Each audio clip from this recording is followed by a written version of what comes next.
What's up, Big Bad Penguins? Today we do 2024, number 4 on ecosystem resilience and ecological interactions.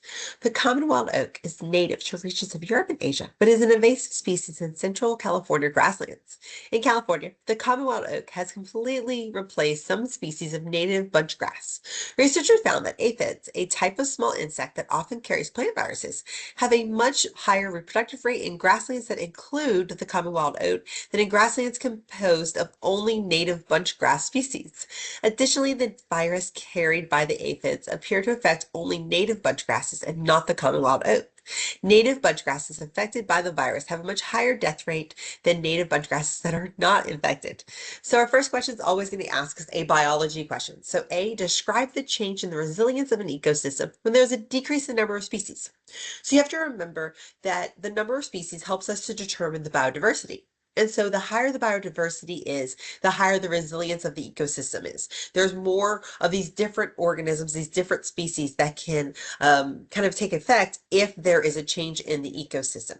And so since we're seeing a decrease in the number of species, we know that there's going to be a decrease in the resilience. So the resilience of the ecosystem will decrease. So the student said the ecosystem will have less biodiversity, which would lower the resilience and sustainability of an ecosystem. So they got that point.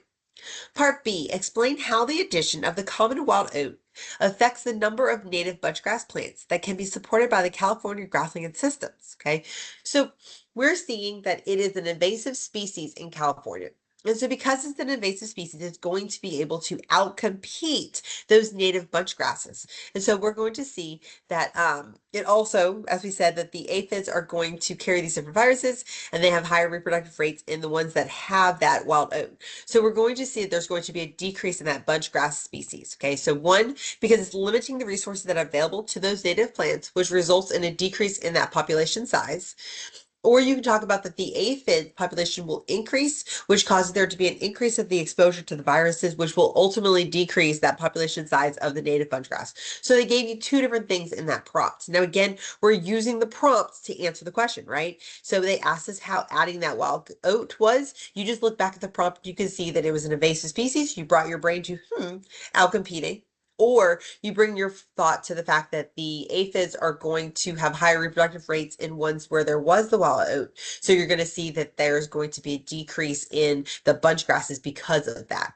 So the student said the number of native bunchgrass plants that can be supported would decrease due to the wild oat population outcompeting them for resources. So they picked that first bullet point as their option.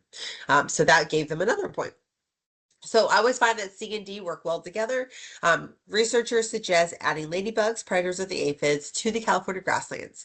Predict the effect of adding ladybugs on the abundance of the native bunchgrass population, and then you have to justify it. So because of the fact that the ladybugs are going to eat the aphids, okay, we're going to find that there's going to be a decrease in the population size of those aphids. And so since there's less of the aphids, that you're going to find there's less of the viruses, okay? And then you know that the bunch grasses are being affected by that virus. So the bunchgrass population is going to increase because of the fact that the viruses are not going to be having as big of an effect on them. Okay, so the ladybugs will decrease the number of aphids, which will decrease the transmission of those plant viruses. And since you've decreased the infection of those plant viruses, you're going to find that the bunchgrass population is going to increase because they're not affected by that virus.